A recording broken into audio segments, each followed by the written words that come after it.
What's up, y'all? We are here to talk about the latest episode of The Real Housewives of Salt Lake City. We got a break last week, but I don't really know why. I have no idea. But I think that you would expect to come back to maybe leave off on something crazy or at least come back on something crazy.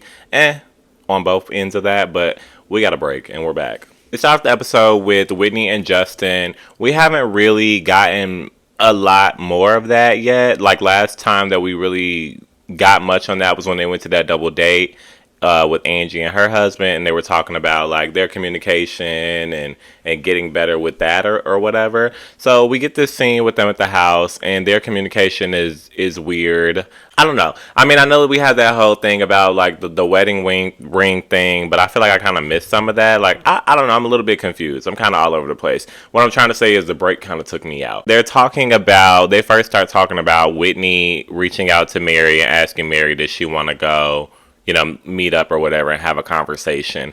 There wasn't much context to that either. I feel like that's kind of random, and I don't see Whitney and Mary coming to common ground and moving forward, but I'm not mad at that being a scene. So I think that will be interesting. And as we saw, it was very interesting.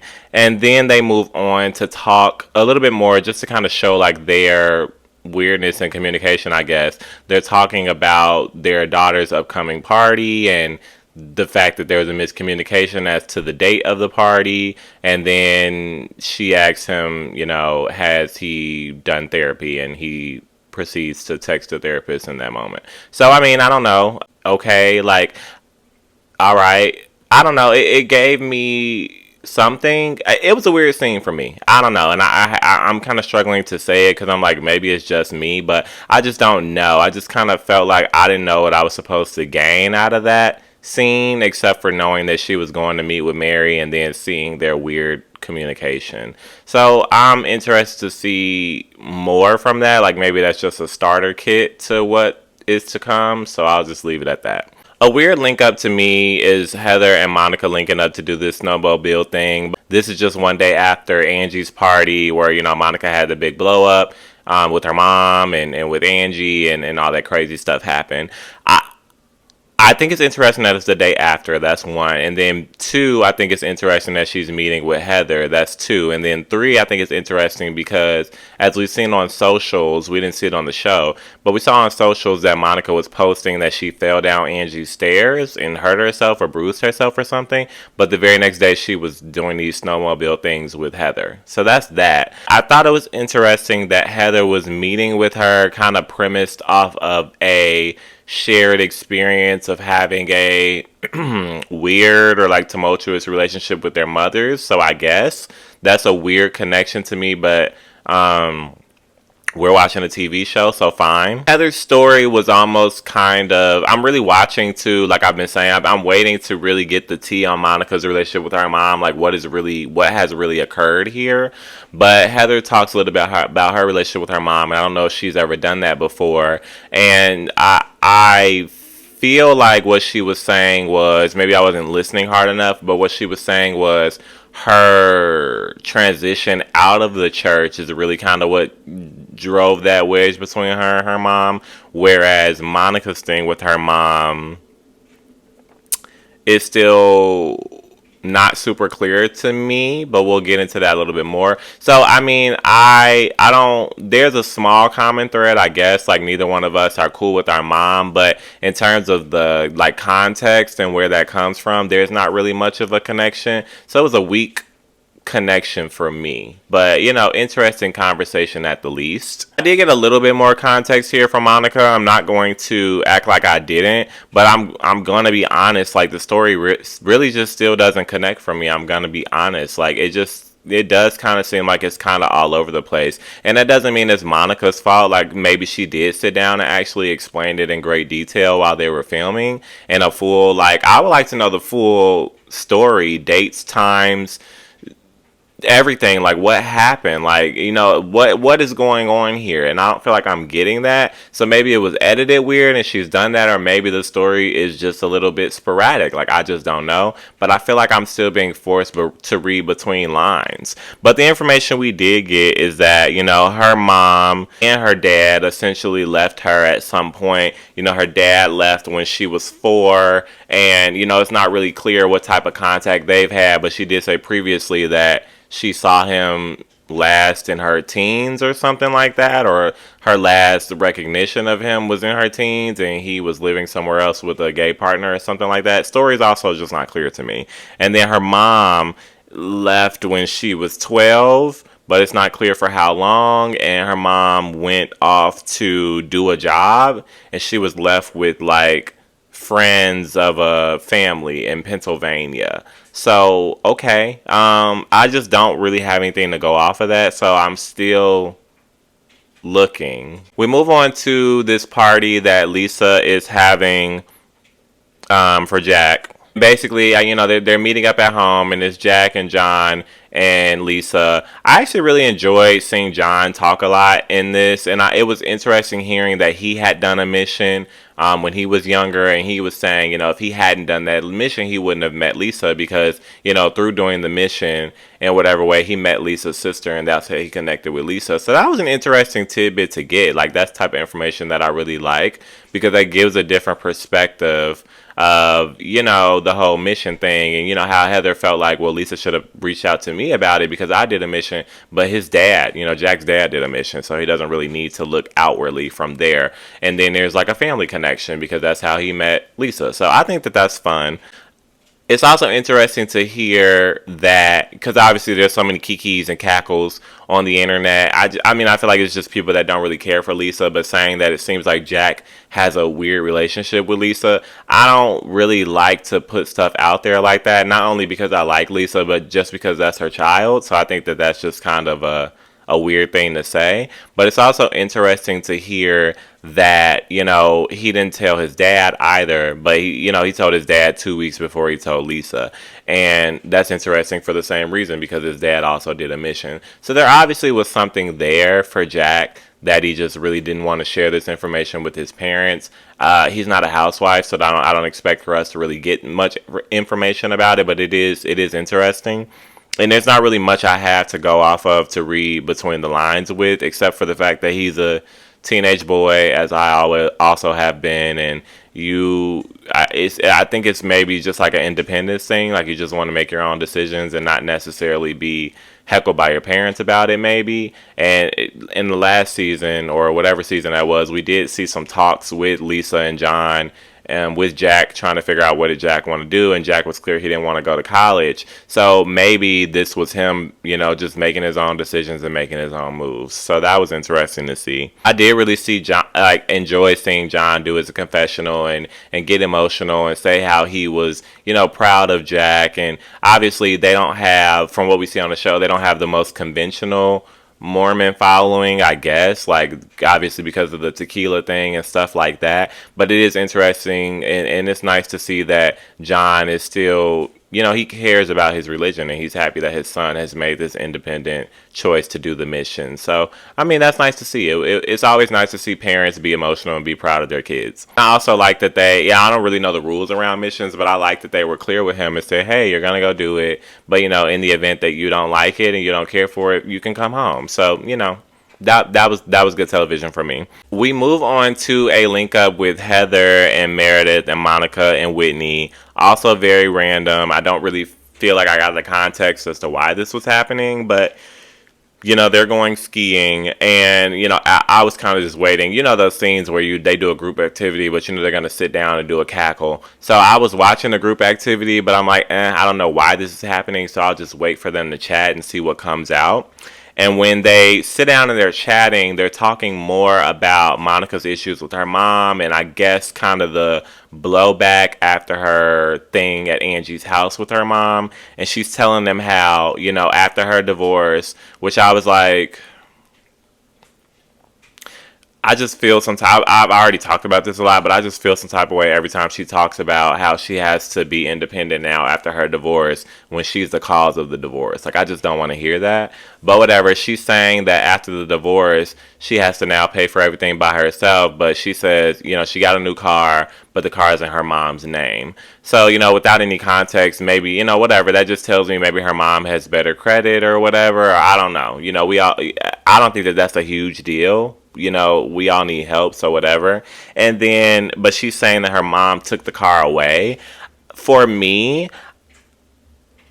I'm just still not clear on this relationship with her mom, so I'm not ready to jump and be like, oh my god, like her mom took the car and she has kids. Like, honestly, for me, like as I'm watching the show, I feel like that's what Monica wants. And it is wrong that she took the car, but without context, I don't want to say that it's just that, oh, her mom took the car to be a villain. At the end of the day, I do still feel like, well, Monica, what did you do to contribute to it? And I would like to hear more to the story. I feel like Monica's stories, at least how they're edited, I feel like Monica's stories are very much so like shock value, shock value, shock value. Like, but where is the little stuff in between? Where is the context in between? I don't feel like I get that. I'm sorry, I feel like my nose ring thing is sticking out. That's why I keep playing on my nose. There has to be more to the story at the end of the day. And that doesn't mean it's going to discredit Monica. That doesn't mean it's going to give more credit to her mom.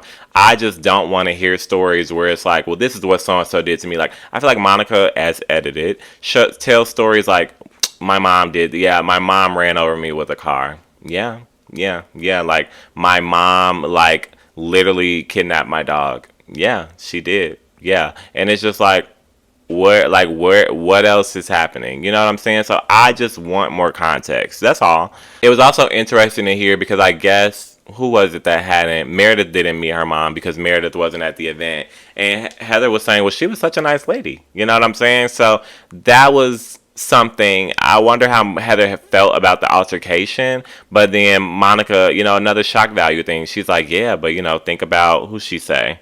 She's like a serial killer. I forget the person's name that she said, but she's like, you wouldn't know that they're a serial killer because they have so much charisma. And Heather was kind of like, in her confessional, she's like, I never would have thought that Monica would have, related her mom to that, but okay. So it just feels disjointed for me. I know that a lot of people are immediately like, Monica's mom is a terror and she's done all this, da da da. And I haven't been able to buy into it. Like, I just feel like there's a lot of holes in the story. And again, that doesn't mean that Monica's mom isn't a villain. She might be a villain, but how the story is being told by Monica, I think is intentionally pointed to say these are the bad things my mom does. There's never any in between. And there's never any accountability for what did Monica maybe do. So I'm just not willing to buy into that story at this time. Killer was Ted Bundy. I did also make a note because she said, she had gotten the new car in her mom's name and her mom took it. So then she had to rent a car and it happened to be a Range Rover. So I'm wondering if this is going to be T, right? Like, because again, Monica has this story where she kind of is like, woe is me. And like, I have to do everything on my own. Oh my God. But the first car that you go rent is a Range Rover. And then when y'all went on that trip, you bought that Louis Vuitton bag. So it's like, how hard are your times exactly? While they're there, though, Whitney brings up the fact that, she's having a party and she wants to invite everybody. But basically, she points it to Meredith and she's like, everybody, meaning Angie. And obviously, the elephant in the room is that you and Angie have this issue. I didn't think that this conversation was going to occur. But, Whitney is saying, basically, I do feel some type of way that you were willing to spread these rumors about Angie or whatever the heck, bring these rumors to the group. And Meredith immediately gets offended and she, kind of glazes over it a little bit. I'm not too mad at her for that, I guess. I do, as I've already said, do feel like Meredith holds some accountability along with Whitney and along with Monica for the way that the Angie stuff came out. I don't think it really needs to be harped over, but I do think that she holds some accountability to it, period. And I guess Whitney was bringing this up to make sure that Meredith was going to be cool at the event while Angie was there. And then Whitney's also telling her, like, I feel like this is a pattern with friends. Like, you get into these altercations or these I always say altercation, but that's like I don't want it to sound physical or whatever. You get into these spats with friends, and then you automatically bring up rumors, like it's like a pattern. And she's like, so as a friend, I'm bringing this to you, and they love that little pretext to say, as a friend, I'm trying to bring this to you. And Meredith throws it back at her. She's like, well, as a friend, you drove past me the other day when I almost drove off of that cliff, and you didn't even reach out to me for 48 hours. And I'm glad that we're getting to this, because obviously the producers and the editors had made light of it the way that it was shown in the episode, and we were wondering why. So now we're getting the perspective of Whitney, where she's like, well, yeah, I drove past, but your car was just kind of off to the side in the snowbank, and I really didn't recognize, I saw later that you had posted up about a near-death experience, but I really didn't connect the two, right? And that wasn't as messy of a response as you would expect from Whitney, so I can appreciate that, because obviously Meredith is traumatized by it in some way, so I'm glad that Whitney didn't choose the messy route when she could have. Whitney just basically says, I mean, I did reach out to you, but I just didn't connect that was that. And, she also comes in her confessional, which, again, she didn't say it to Meredith's face, so I can appreciate that. Like, let her be upset, whatever, but still have your feelings about it. Because this could be truly traumatic to Meredith, like, who's to say? But I do also think it's a point to say, as Whitney said, it just seems convenient. Like, this is just another thing that Meredith is bringing up that you can't really combat, right? Like, she brings it up, you're not really going to be able to dig into it and have her take accountability for anything, because this is a sensitive topic. So, I mean, both things can be true, Meredith gets really upset in a moment that seems like it's super unnecessary, because everybody's just kind of sitting there watching and blinking. And I would like to know what our Heather and Monica's perspective of this, because we didn't get to hear it, but they both kind of seem lost about it. But, they let Meredith have her moment. Fine, great. Because, again, like I said, this could have been a traumatic moment for her. Who's to say? They let her have her moment. And then finally she comes out and she's like, but I don't have any ill will towards anybody, especially not Angie. Like, I don't want to harm her. So hopefully that's the end of it. And even if she's not going to be cool with Angie, they can just kind of let things go. But at the end of the day, I do still feel like Meredith holds some accountability as it pertains to these rumors. And I'm not going to let that go.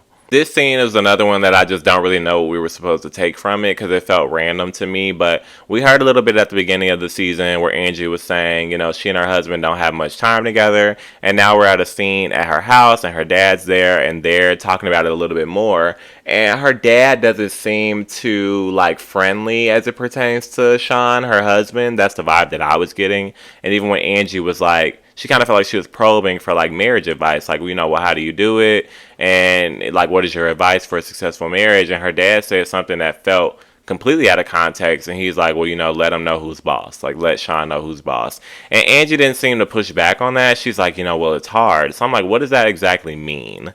And then, Sean comes in and he speaks. And he kind of seems like he's not trying to even interact with Angie's dad, and they even kind of like shake hands, which felt very formal to me. So that was just showing me that they don't have much of a relationship. And Sean wasn't really trying to be in the room for that, and he ultimately leaves. So that was something. We get this link up with Mary and Whitney, and I guess I think I was expecting it to be something big-ish, because it's Mary and Whitney. But, they sit down and almost immediately they're kind of chopping it up. And Mary is being pretty pleasant at this moment. But then once they get past the pleasantries, Mary's like, well, Whitney, you called me here, so you better shoot big. You better shoot.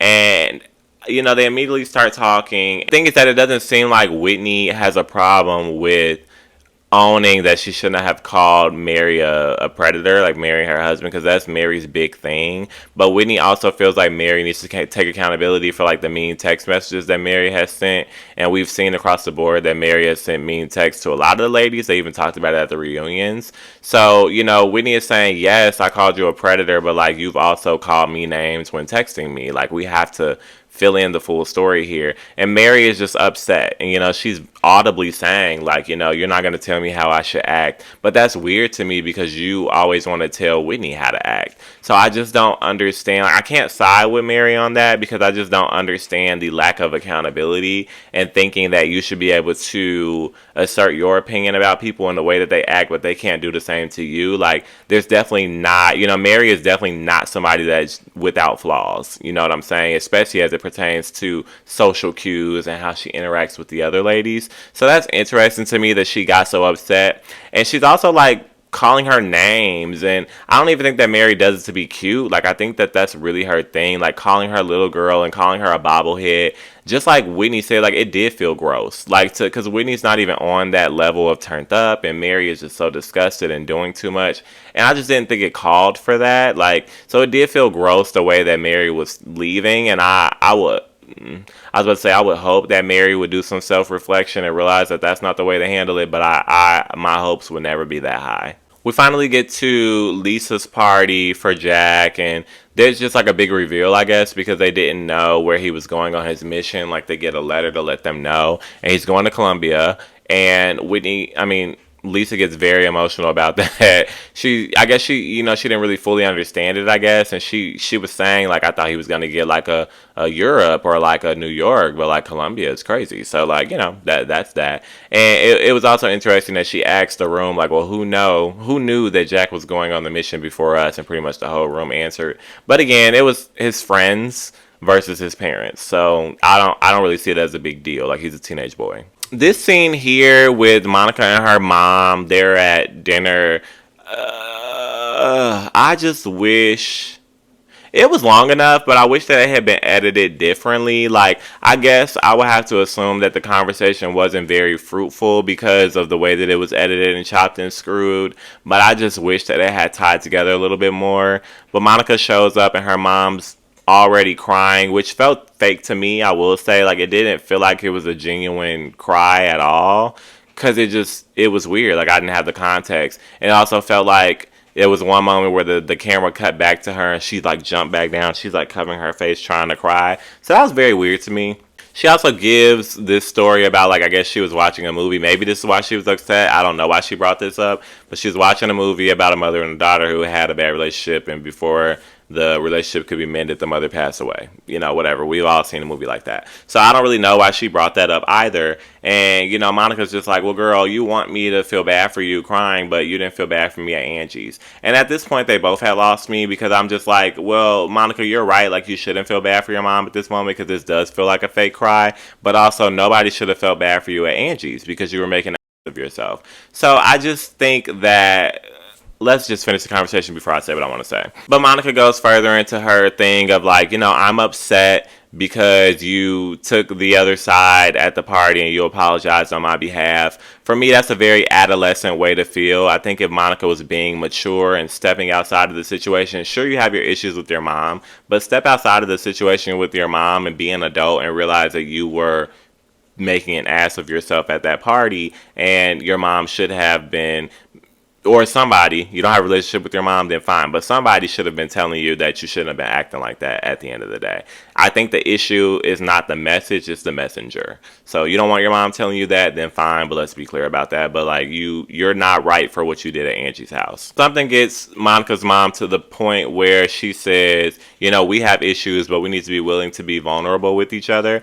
And what I'm pulling from that is, it just feels like, same thing when Monica is telling her stories about her mom, when she's having this conversation with her mom, it never feels like the information that she's giving is for the sake of opening up dialogue, right? Like, it never feels like Monica is saying, this is how I feel, this is what it would take for me not to feel this way anymore, right? It doesn't feel like it's coming off productive. What it feels like is she's throwing these jabs at her mom, like, well, you did this to me, you did this to me, you did this. And I'm not saying that to demonize Monica at all. Like, when people are hurt and they're upset, that's how a lot of people communicate. I just feel like that's not a productive way of communicating, and I don't think it would take much for her to understand that. But she's just at a point where, I believe, where she's just hurt and she's on the defense all the time. So she's always and I'm sure anybody has done this when you're having a conversation with.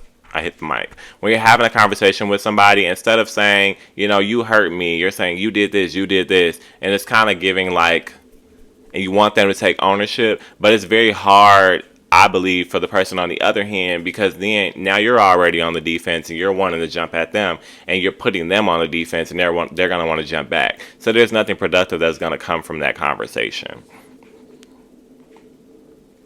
But her mom's just basically like, we need to be vulnerable. Where did this start? And Monica's like, well, you need to be ready for this conversation. She's like, it started as a child. And I don't disagree with any of that. But like I said, I feel like she should frame it differently, because she says like, you're not ready to have this conversation about my childhood.